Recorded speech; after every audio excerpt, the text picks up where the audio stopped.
I'm looking out of my bedroom window, sitting above this little market town of Chatsworth, population 3,000 or so, and this is the hillside opposite. This is in Derbyshire's Peak district, P-E-A-K, peaks presumably meaning hills, of which there are a few around here. And this is sort of kind of typical rural scenery, village life. It's a steep hill that I'm on, very hard to climb, especially if you have to be arthritic. But worse than that was that I fell down in town yesterday and really banged my hip so badly that I literally couldn't walk. I had to take a taxi home up this steep hill. And I took a hot bath, and I've stayed in bed all today largely because I still have things to do around town. I went to Chatsworth, a big, beautiful country house yesterday, ran out of battery time, and then when I was back in town, I went to see if I could make an appointment for the mayor. And we went to one of the local pubs and had a chat, and he's amazing. He's a very young, charming guy, almost boyish in his looks. My guess is early 30s. And he was appointed, he was mayor for a year, and then recently he got re-elected for another year. So I said that once I get this camera recharged or spare battery put in, we could meet again, and on Friday we're going to do that and talk about what life in Bakewell is all about. I told him that what I was interested in little places was little things, not important things. And I said, what were some of the things? And he said, well, parking. He said, the people complain about parking, but what they should be talking about is walking. I mean, they need cars to go everywhere, even for a few yards and stuff. And of course, in a small town, it is a problem with parking. Really hard to find a spot. I decided not to rent a car rather deliberately to see if I could just live, by local buses and by walking around and stuff. And I hadn't known at the time that the place I'm staying at is such a steep hill, really hard to climb. I mean, even full-bodied people without arthritis find it hard to climb. But it is worth it because, it's sort of a nice view from here, the countryside. Anyway, that's enough for now. I'm confined to home, so I thought I wouldn't waste it. And I'll be back tomorrow with maybe bits around town. Anyway, this is Paul, our youthful mayor. Would you care to say how old you are or not? I tell you all my problems, but I lie about my age, John. What am I, about 48? 38 you were born? 48. 48 you were born? No, I wasn't born in 48. You're 48 now? I am 48. You don't look 48, you look about 25, Yeah. It's those boyish looks. And you've been a photographer your whole life? I was a filmmaker. I've always taken photographs. But in 1980, I moved from Mid Wales to London and got a job in a video duplicating house in the early days of when VHS came around, and I started in the film industry then, and I still work in it now, but not as much as I used to. I mean, it's changed dramatically, and it is a youthful industry at the end of the day. Really. But mayor is a 24-hour job, isn't it? I mean, do you ever get calls in the middle of the night? No, I don't get calls in the middle of the night. It's one of those things because it's an unpaid role, really. I mean, you get a token amount of money because it's a parish council, or in Bakewell it's a kind of a weird parish town council, so it is unpaid, and it's what you make it. You can devote as little time or as much time to it, and I've decided that I wasn't going to take it on lightly. I'd never even been to a council meeting until about 6 months before I was mayor, and I found it was quite interesting. And the reason I joined, we saw this advert in the supermarket saying councillors wanted. And my partner Janet said, well, you're always ranting about something, why don't you do that? So I sort of applied. There was 2 places, 3 applicants. One of them didn't turn up, so I went round to the meeting and I was in. And did you have any political involvement at all before? And I mean, I guess what you should say is, in a place like this, a small place like this, does politics have any impact at all, or is it sort of basically non-partisan everything? Well, the town council is non-political, which I think is a good thing. Politics, I mean, you've got district and county politics. That tends to be very conservative. Had the same sort of conservative leader here now for a long time. Yeah, no, it is. It's a conservative area. I mean, you get political rivals who actually attack you on political grounds, maybe, or decisions you make. Well, I'm not a member of any political party. So I've never really. I mean, I've always been interested in politics. My ex-father-in-law was.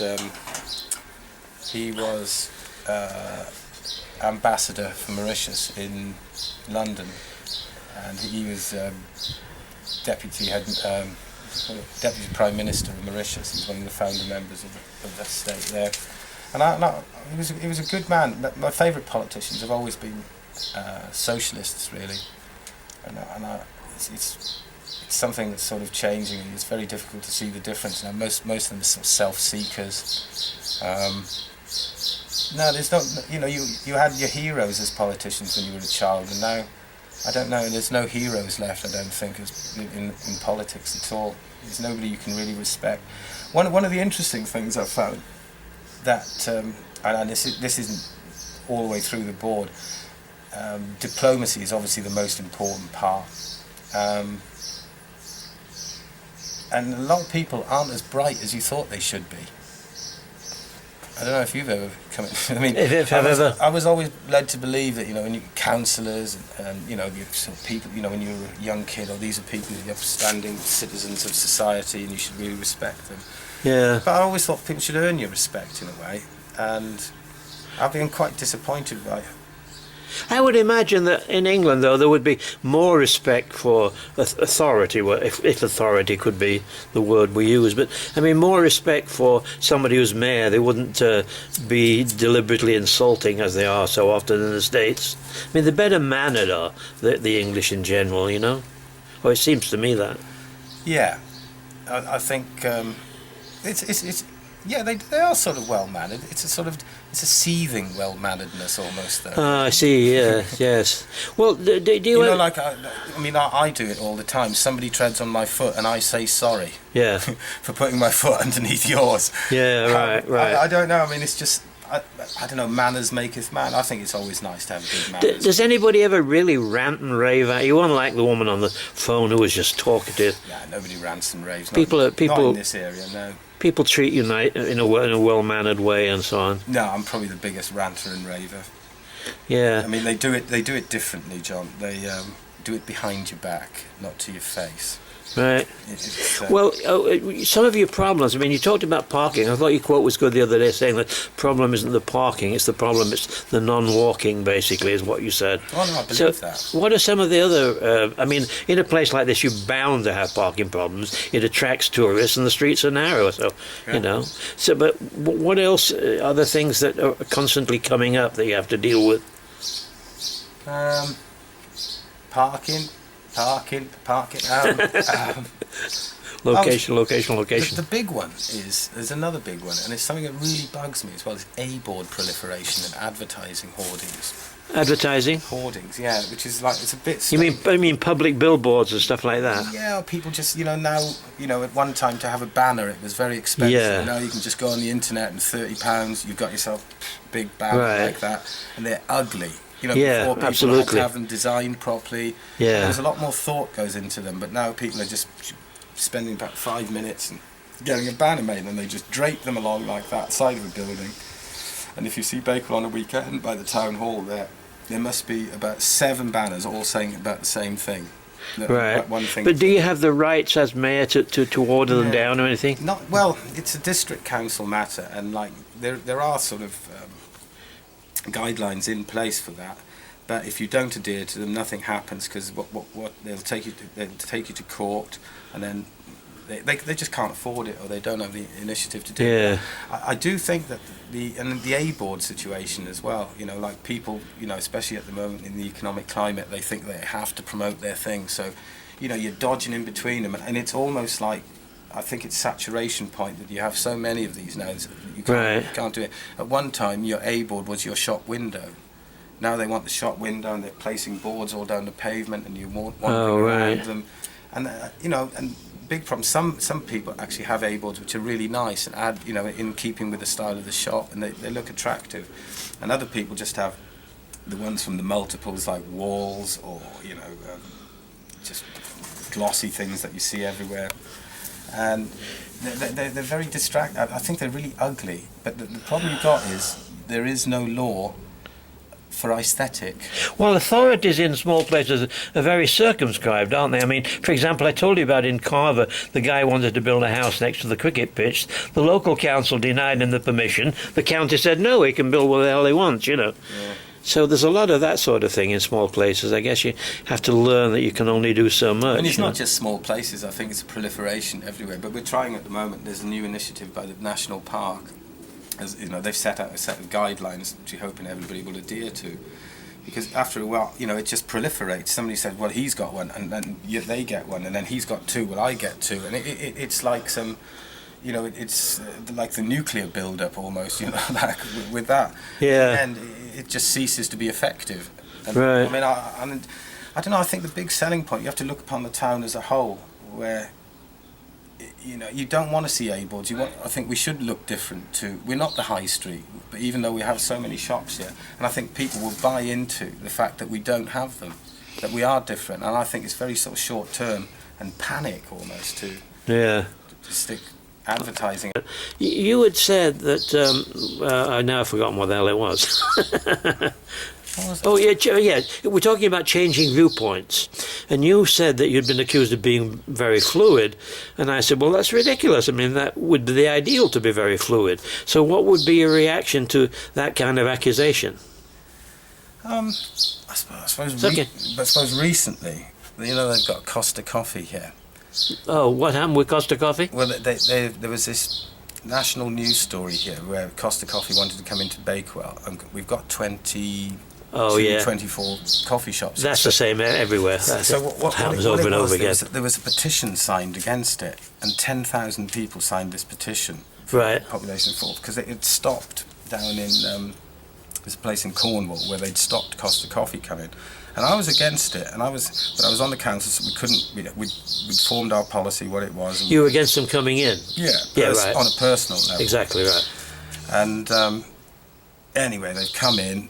They've managed to make the shop look very low key, and I take back, and it doesn't look as bad as I thought. I still don't like them because they're a multiple, and I find it's hypocritical when you want to support local businesses selling local products that you actually welcome in a place like Costa, which doesn't buy anything local. It just buys things from central depots, and it's a bit bland. They're all the same. There's no character to it, and I think it's very successful now. And people think it's cool, but if you look in cities, the most successful areas of cities are like places that they've tried to turn into village areas. Right. They did a good design.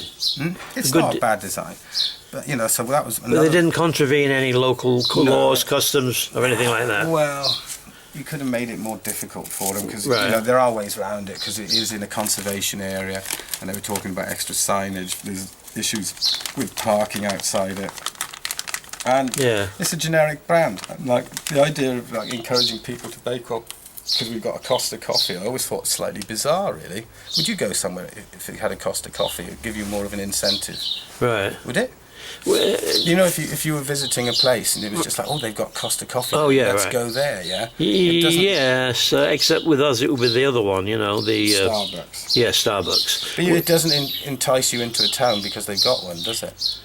Well, no. I mean, basically, what we're saying is that they were able to turn out to be much better neighbours and tenants than you expected, and therefore you obviously had to change your mind. Now, the fact that you change your mind would then meet with opposition. So, what would people say? Well, they just say, "Oh, I can't work you out. 1 minute you're like this, the next." Oh, right. And you just go, "Well, no, I've seen what it's like, and I see that there's been massive support. It hasn't damaged the business. It looks better than I thought it was going to look, and look, I'm not going to fall out about it. It's not that important, yeah? Let's move on. Right. And, well, do you think there's anything that anybody or society or anything else could do to make people realise that things were always fluid and could change, and therefore your opinion shouldn't be quite so firm and outrageous? well, I think if people started looking at the Aboriginal thing where they believe in the circle of life, that would be a bit better, yeah, rather than right. just going down straight lines to nowhere, you know? Right, right. I think what goes around should come around, and, you know, you are going to end up where you started.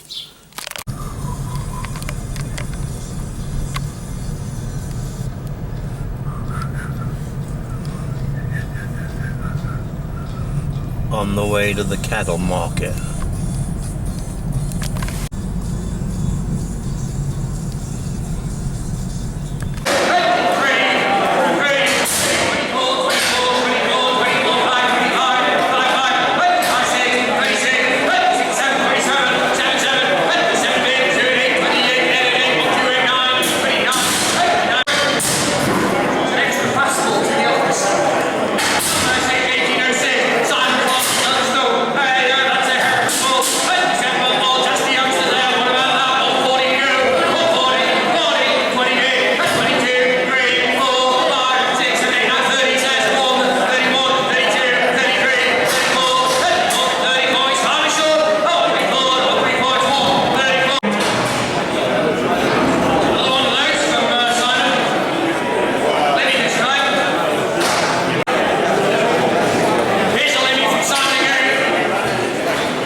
Hello, funny little sheepies.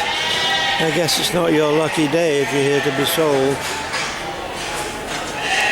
Oh, hundreds and hundreds of sheepies.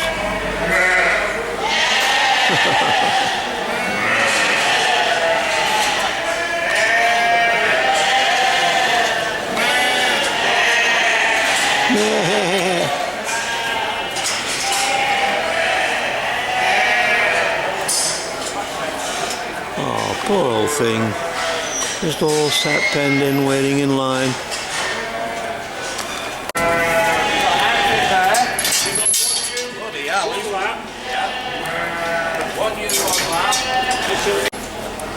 You doing this one first? Yeah, they got purple bikes, yeah?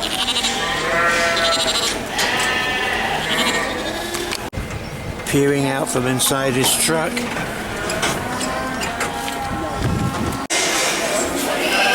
And then here are all the funny little calves and things jostling the room.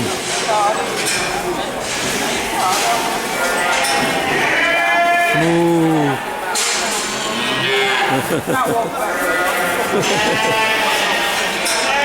Hundreds of cattle. These are very young and small. I wonder how old they are. Not very, I suppose. No, yeah, went to on Saturday night. It's no. Hello.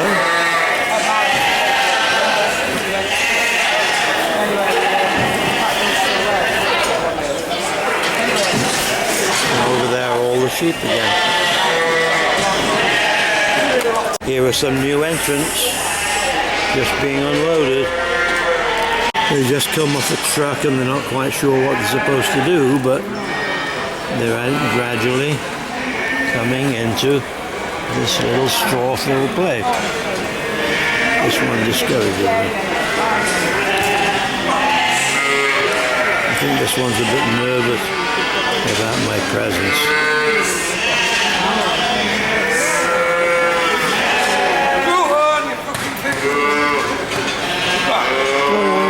Funny thing. Move, move. Go on. Now, there you are.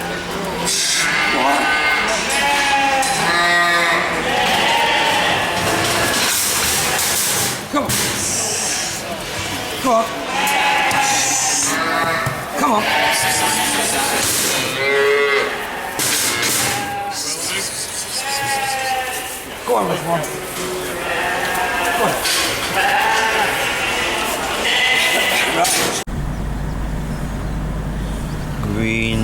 Green countryside. Well, I'm afraid we're all going to be part of the Muslim Empire in a few years. Pub at the edge of town called the Manors. How old are those buildings? Are they Victorian or older than that?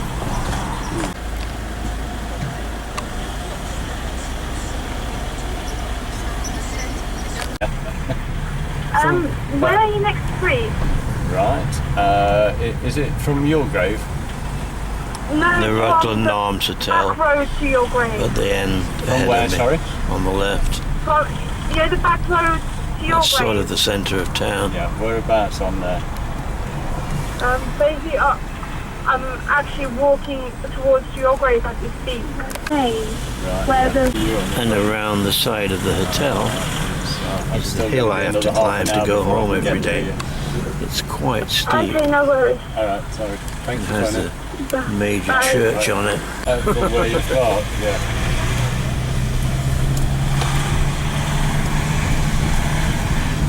I walk up this hill all the way home when I can walk. I'm still incapacitated from my fall the other day, so my friend Peter here is taking me in his taxi.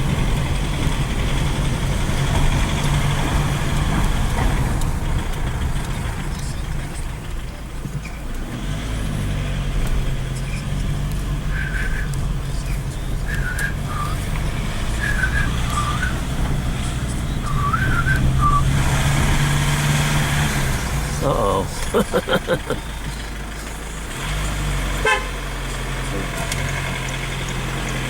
And then we turn here at Fly Hill, and just down here to the left is where I'm staying. After several days when I really couldn't walk around, I'm now trying to make the trip into town. I'll probably get a taxi to bring me back.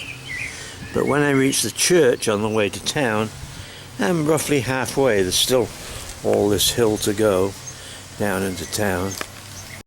And flowers cover the entire space in front of these cute little cottages. That one there is Gingerbread Cottage. This one is called the Limes. And the mayor lives in one just down the hill. Has a pretty little garden at the back, all these places. And this tiny bit up front. Don't know what this stuff is, but it's really nice. And this is the one next door.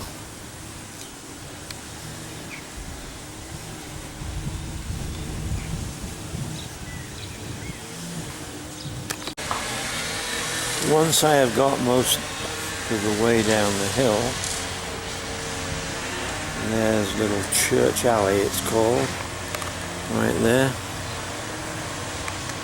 I can see the beginning of town, which is here, and just one can't be seen where that car's coming round now is hidden by this building is the Rutland Arms Hotel, which is basically the centre of town in front of that roundabout, and where I usually go to use my hi-fi, use my Kindle hi-fi.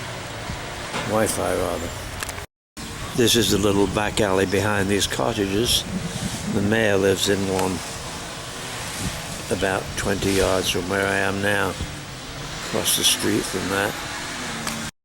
In fact, in this block, which is where the mayor's house is next door something that calls itself 1820 Cottage.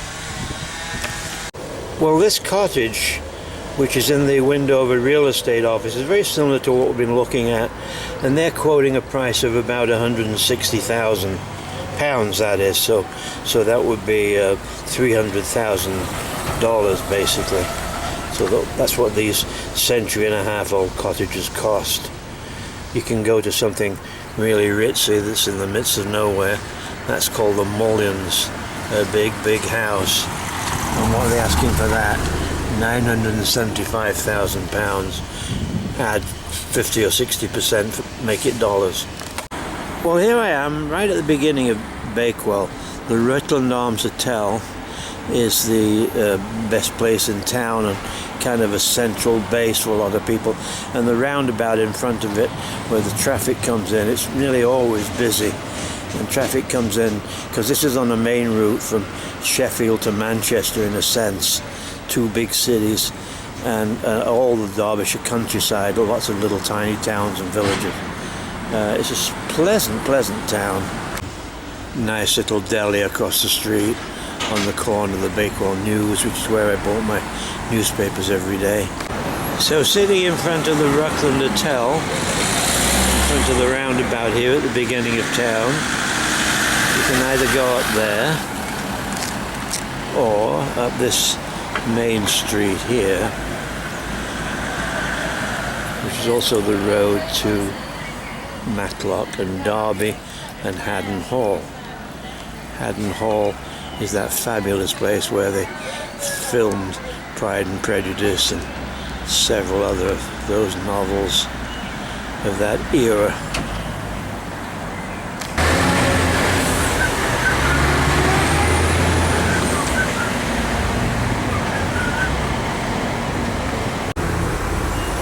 A bridge, some countryside, Chatsworth, around Bakewell. That fast takeout over there is a pizza kebabwell. There are several cute little passageways and hidden squares here and there, of which this is one. Little cafes almost everywhere. Always a lot of tourists. So it's very pleasant to sit here by the river and admire the ducks. This is the River Wye, W-Y-E. Has a little waterfall here. It's okay, I don't mind. Didn't want to spoil your view. Lots of ducks. And if you cross the bridge here, the bridge leads to the agricultural centre where every Monday they bring in the cattle and the sheep and farmers come and bid for them. So I think that what I'm going to do is just walk a little way down the river. There's a thing here that shows you all the birds, and it asks you not to feed them. That, by the way, is a tufted duck. It asks you not to feed them. It says they have quite enough natural food, and it'd be better if you just left them alone. You could actually walk along the river for quite a way from this bridge, past the big recreation ground where they have the cricket matches and where there's kind of a park. But there's nothing to be gained really by me taking that walk. So I'll just leave the bridge, leave the river, and go to the library. That's the Co-op, the biggest supermarket in town. Two little pubs, the Peacock, the Queen's Arms, and this fine building here is actually the tourist office. Behind which is another pub, the Wheat Chief, and in front of which is the square here, where I fell down the other day and injured my side and haven't been able to walk properly since. When you come around the corner, here's the town hall, and just down the street at the bottom you can see the Rutland Arms again, the hotel that is basically the center of town. And then right here is the old original Bakewell pudding shop. Now the Bakewell pudding and the Bakewell tart, and I'm not sure I can tell the difference, are legendary. They're known all over the world. Bakewell tart especially. And both of them contain basically the same ingredients: jam, cream, pastry, eggs, milk, etc.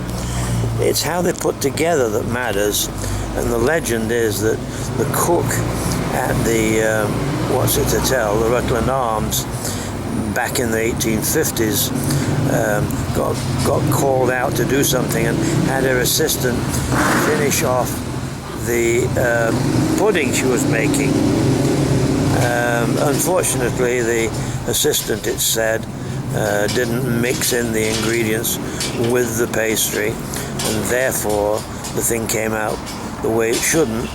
But the cook liked it so much that she said, never make it any other way again.